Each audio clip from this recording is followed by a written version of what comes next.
Bienvenidos y bienvenidas a Voces de la Verdad, espacio para reflexionar sobre la verdad del conflicto armado en nuestra región y el país. Acompáñenos cada semana con una entrevista, una voz y una perspectiva diferente. Escuchar y esclarecer la verdad es una tarea de todas y de todos. Bueno, aquí estamos a esta hora de la mañana gracias a la Comisión de la Verdad y este esclarecimiento de los hechos que se busca. Y nos acompaña un sector muy importante representado con un docente muy particular, porque además es el vicepresidente de la Asociación de Institutores del Caquetá, AICA. Estamos hablando de Edgar Gómez Mosquera, quien es licenciado en Filosofía, pero también es el vicepresidente de AICA, y por eso lo hemos invitado para analizar la afectación que ha tenido también a los docentes, a los maestros en el Caquetá, el conflicto armado. ¿Cómo ha sido ese impacto, con los muy buenos días, de la guerra en sí, de esos 52 años de guerra que vivió el Caquetá, en torno a la educación y sobre todo cómo impactó a los maestros? Buenos días. Muy buenos días, Yolanda, y un saludo para todos los televidentes en este valioso espacio de comunicación del departamento del Caquetá. Bueno, directamente podemos decir que los educadores han sido víctimas en el conflicto. Son muchas las acciones que tocaron al magisterio colombiano, que tocaron a la escuela, y que eso hizo que la escuela se afectara, que se afectara a los maestros, y que hoy podamos decir que producto de esas acciones los maestros son víctimas del conflicto armado colombiano. Bueno, ¿cuáles son esas violencias más duras, si se pueden calificar así, que vivieron los docentes, o como usted dice, que tocaron la escuela aquí en el Caquetá? Yolanda, pues considero que hay como dos tipos de violencias que fueron como las más graves. Una, las de tipo físico, que tienen que ver con la muerte, con el secuestro, con todo ese tipo de acciones que se generaron a raíz de la coerción que se quería hacer sobre los educadores de forma directa, violenta. También están dentro de ellas el secuestro, la tortura, la violencia política, etc. Y por otro lado estarían las violencias emocionales o psicológicas, como la exclusión, el silencio al que se reducía a las personas, y también como esa imposibilidad de recurrir a una instancia, a una autoridad para denunciar esos hechos. Durante mucho tiempo ese fue como el mecanismo, ¿no? Mantener a las personas allí, y eso también es una violencia muy grave. La estigmatización en que siempre se vio sometido, y todavía uno no ve que cuando hablan los maestros o cuando marchan los maestros, como para utilizar la canción de Mercedes Sosa, se cree que ahí va, por decirlo así, un comunista, una persona. ¿Eso también era algo difícil para ustedes en medio del fuego cruzado que se ha vivido? Sí, Yolanda, ese ha sido uno de los más graves y más grandes problemas que ha tenido el magisterio colombiano, la estigmatización. Siempre nos han categorizado como, por pensar diferente, como guerrilleros, como extremistas, como personas que estamos fomentando la violencia política, cuando por el contrario los educadores hemos sido víctimas del conflicto armado colombiano. Esa estigmatización ha causado graves problemas y ha afectado radicalmente al magisterio colombiano, a la educación colombiana, a la escuela colombiana. ¿Qué cree usted que ha sido, y cuál es la apuesta más importante de los maestros para la paz? ¿Cómo han ustedes, se ve, o cómo se ha posesionado de pronto ese querer de ustedes en medio de la paz?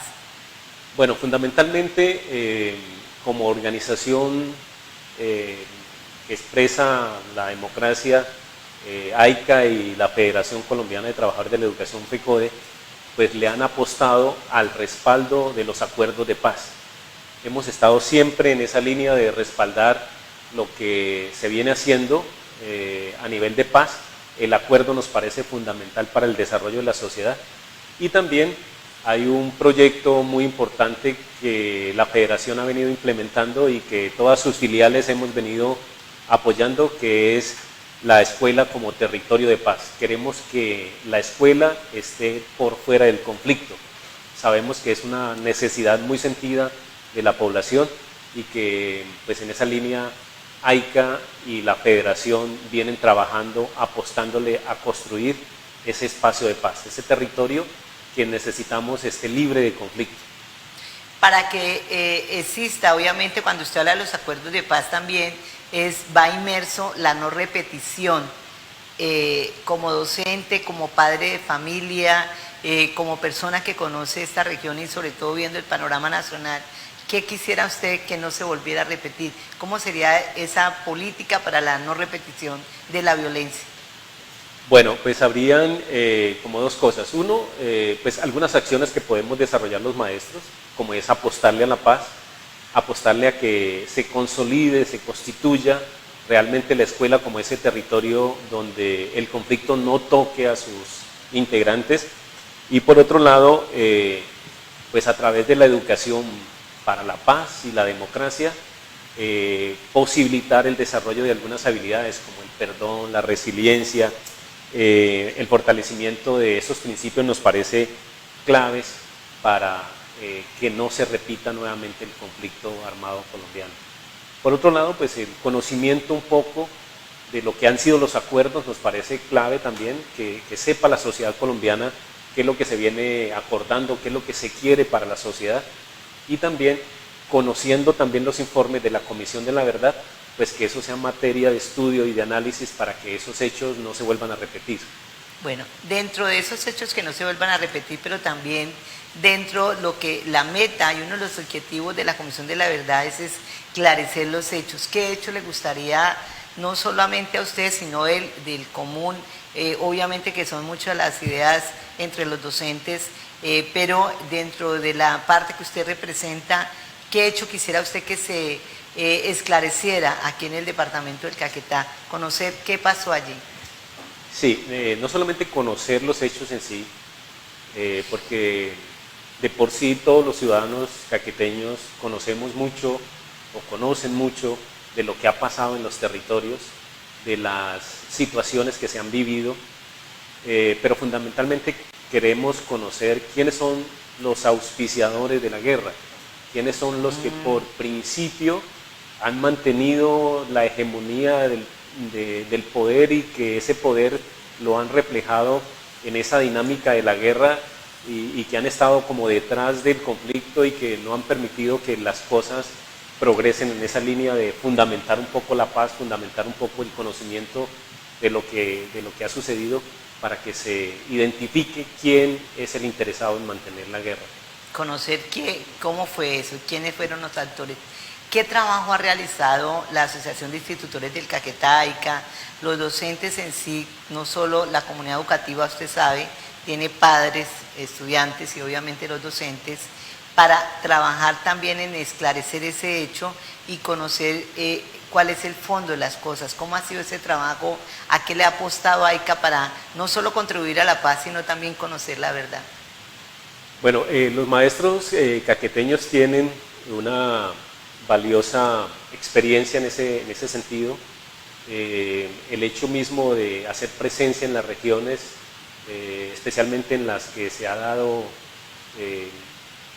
muchos de esos conflictos, en los que se ha vivido muchas de estas situaciones, pues eso le permite tener una visión puntual acerca de lo que ha acontecido, y entonces en esa línea pues nos interesa mucho promover los acuerdos de paz, volverlos materia de estudio de las instituciones educativas para que los niños entiendan qué es lo que está pasando en el país, qué es lo que ha pasado y qué es lo que queremos que no se repita. Esa, digamos, como esa dinámica que ha establecido la Federación y AICA en favor de fortalecer los derechos, la democracia, la educación para la paz, pienso que es como lo más importante que hay allí. Cuando usted me está diciendo eso, profe, y yo no lo había escuchado, le cuento, con tanto que he hablado de estos temas, usted me está sorprendiendo hoy, en este sentido, que el acuerdo de paz se vuelva como una cátedra, cuando se habla de cátedra de paz, pero que sea ya el acuerdo de paz, ¿para qué? Para que todos los jóvenes, los niños, hasta los mismos padres conozcan de qué es el acuerdo de paz, para que no cree que es un documento que se firmó y quedó allá en un anaquel. Eso es lo que ustedes dicen, con esto se va a ayudar a que se esclarezca la verdad, pero también conociendo los derechos que se quedaron plasmados ahí. Sí, sobre la guerra y sobre la paz se han construido muchos mitos que no son ciertos. Y hay muchos de esos mitos y de esas cosas que se han creado fundamentalmente para desbaratar los acuerdos de paz. Porque la paz no es productiva para muchos de los sectores que están auspiciando esas situaciones. Entonces, con mitos, con mentiras, se está generando nuevamente el rechazo a ese acuerdo que ha sido muy importante. Entonces, es muy puntual que podamos regresar a las escuelas, que los niños conozcan cuáles son los acuerdos, qué es lo que en sí buscan esos acuerdos, para que ellos, conociéndolo, tomen postura ética o postura personal frente a esas situaciones. Sabemos que si el niño conoce, si la sociedad conoce los acuerdos, la paz, si la disfruta, puede tener acciones en esa línea, en ese orden. Le voy a hacer una pregunta, profe. ¿Se puede decir que el sector, así como todos los sectores, por decir algo, los afro, los indígenas, el magisterio, tiene un papel muy importante que verdad contarle al país de lo que se vivió en la guerra y cómo no llegar a volver a repetir esos hechos violentos? Sí, claro que sí. O sea, yo estoy en un trabajo, haciendo un trabajo con la federación y es recogiendo la memoria histórica del conflicto. Sabemos que muchos de los maestros, como le dije al comienzo, muchos de los maestros han estado en esas zonas donde se han dado muchos de estos procesos. ¿Cuántos se perdieron la vida? Exacto, cuántos de ellos perdieron la vida, cuántos están desaparecidos, porque tenemos todavía docentes desaparecidos. Y usted habla con el común de los maestros, aquellos que han empezado como hace algunos años y conocen muchas de esas historias, las vivieron, tienen muchas cosas que contar, muchas experiencias que son valiosísimas y no queremos que se pierdan con el tiempo. Estamos tratando de recogerlas, estamos tratando de hacer un documento con ellas para que la memoria no se pierda, para que las futuras generaciones, leyendo, conociendo eso, no quieran nunca más volver a la guerra. Cuando usted está hablando de este informe y se sabe, por ejemplo, que una de esos, de todo lo que complementa el acuerdo de paz tiene que ver también con la Comisión de la Verdad, es importante, por ejemplo, que ese documento haga parte de este informe de la Comisión de la Verdad aquí en el Caquetá. Muchas de esas historias están ya recogidas en algunos textos. Algunas de esas historias, de esas situaciones han sido documentadas para la Comisión de la Verdad. Y hay otras que buscan la conservación, hay como varios espacios, otras situaciones que buscan es mantener viva la memoria, porque conociendo eso, pues hace que las personas, conociendo las atrocidades de la guerra, hace que las personas no quieran estar en esas vivencias. Hoy consideramos que es fundamental que los jóvenes le hagan una apuesta a la paz, al medio ambiente, a la democracia, a la participación, a la inclusión, a la educación. Entonces, la guerra no permite eso. Queremos un mundo en paz para los jóvenes, un mundo en paz para la nueva sociedad, para que podamos vivir tranquilamente, podamos hacer todos los procesos que hace común y corriente en la sociedad para poder estar bien.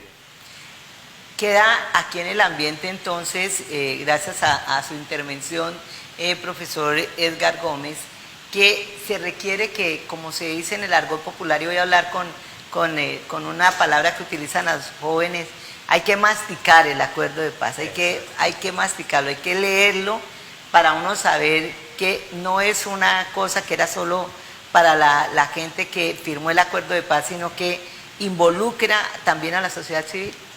Sí, señora, es fundamental el conocimiento, porque le decía, sobre ese documento y sobre muchos de los procesos se han generado algunos mitos que no corresponden a la realidad.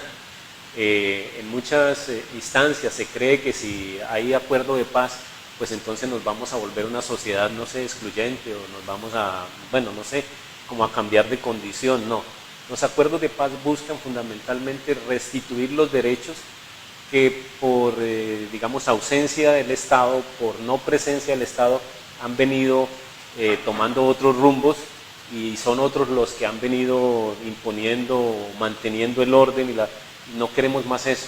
Queremos es que el Estado colombiano sea realmente una democracia donde todo el mundo tenga participación, donde todo el mundo pueda tener acceso a los bienes, servicios, etcétera, y pueda vivir tranquilamente, participando activamente. Bueno, ¿cuándo vamos a conocer ese texto, ese libro que nos va a hablar, esas narrativas que usted está construyendo de lo que fue la violencia, del impacto que tuvo y también obviamente me imagino que lo va a hacer con el discurso, escuchándolo a usted, de cómo no llegar otra vez a esa situación de violencia? Bueno, Yolanda, como documentos ya hay algunos documentos que ha hecho la Federación, que ha hecho la misma Comisión de la Verdad, sobre, digamos, la documentación de algunos hechos. Yo estoy trabajando en un proyecto que es como a largo plazo, porque es recoger la memoria, hacer algunas entrevistas con los maestros que han sido afectados por el conflicto. Ese primer relato lo llevamos a Bogotá. En Bogotá hay una organización que le da un poquito de estructura y le da un poquito lo maneja como relato, digamos, literariamente lo hacen más asequible, una lectura más ágil. Exacto. Y luego el compromiso que tiene AICA es armar un documento con esos relatos, armar un libro, armar un texto, armar una revista con la cual podamos conservar esas memorias. Y que ojalá esas memorias sirvan para alimentar el ideario de los jóvenes y decir, yo no quiero vivir más eso. Y que ojalá la escuela nunca más vuelva a ser un escenario de guerra. Porque aquí cuántas historias, como usted dice, en que una escuela era el mejor sitio para que se apostaran allí, no solo el ejército, no solo lo volvieran campamento de guerra, también las fuerzas al margen de la ley, ¿no? Sí, señora. Yo por lo menos podría relatarle algunos hechos de los que viví en espacios como donde trabajé inicialmente. ¿En qué sitios rurales, zonas rurales estuvo usted? No tanto rurales, yo viví en Albania durante 14 años, estuve trabajando allá y allá tuvimos un asentamiento paramilitar durante mucho tiempo que fue como el que más incidió como en la situación, la vida de la comunidad. Sí, de lo que pasó en toda la zona sur, que fue la presencia de los mal llamados paramilitares, que eran las autodefensas. Y mantener al colegio, a la escuela, a los jóvenes un poco como al margen de esa situación fue una tarea bastante difícil, bastante compleja. Me tocó en particular acercarme como a poder negociar y mediar en esas situaciones. Eso es bastante cuestionante, ¿no? Usted está frente a una persona que determina sobre la vida o sobre la muerte y tener que decirle, oiga, caballero, tal cosa. Y el riesgo también para usted, porque el ir a hablar, en esa época ya podemos hablar, era también decir, no, es que si se aproxima es porque es amigo. Es el riesgo que se corre también, y vean ustedes qué bueno estos espacios de la Comisión de la Verdad, de que podamos contarle a la gente esas historias y el papel que jugaron, por ejemplo, y que siguen jugando los docentes en el Caquetá en medio de zonas de conflicto armado, que prácticamente es todo el Caquetá. Sí, señor. Fue muy difícil, fue una época muy difícil. Uno de mis hermanos menores era personero municipal de Albania en esa época y fue secuestrado y bueno, es una situación. Por eso no está en el país, a raíz de esa situación y esa es como la realidad, no fue solamente la de él, sino de muchos ciudadanos, muchos colombianos que han tenido que salir del país por esa presión de la violencia que tocó todas las instancias, todos los espacios de la vida social, no solamente del Caquetá, de Colombia casi en general. Bueno, llegamos hasta aquí en este espacio de la Comisión de la Verdad, agradeciéndole, ¿verdad? Y sobre todo que nos permita conocer que aquí se está trabajando y que se sigue no solo trabajando en recoger los testimonios de lo que fue la violencia, sino en hacer ese aporte que usted propone de que se analice y que todos estudiemos los acuerdos de paz para conocerlos también y no querer volver a la guerra. Me parece muy bien, lo felicito, profesor, por esta tarea que ustedes vienen liderando desde AICA y todos los docentes de Caquetá. No, muchas gracias a ustedes, Yolanda, por estos espacios que son muy importantes para que la comunidad conozca, para que la comunidad se acerque a unas realidades que hay veces son maltratadas de pronto en el manejo que se hace de ellas. AICA y la Federación tienen un compromiso grande y serio con la escuela como territorio de paz. Bueno, muchísimas gracias entonces al profesor Edgar Gómez Mosquera, es vicepresidente de AICA y quien le apuesta también a que esos acuerdos de paz se conozcan para apostarle a no solo a la verdad, sino al esclarecimiento de muchos hechos que pasaron aquí en el Caquetá. Muchas gracias. Muchas gracias, Yolanda, y un saludo, un abrazo muy especial para todos los televidentes. Bueno, ya regresamos aquí en Enfoque. Este programa fue posible gracias a la Comisión para el Esclarecimiento de la Verdad y el apoyo de la Unión Europea.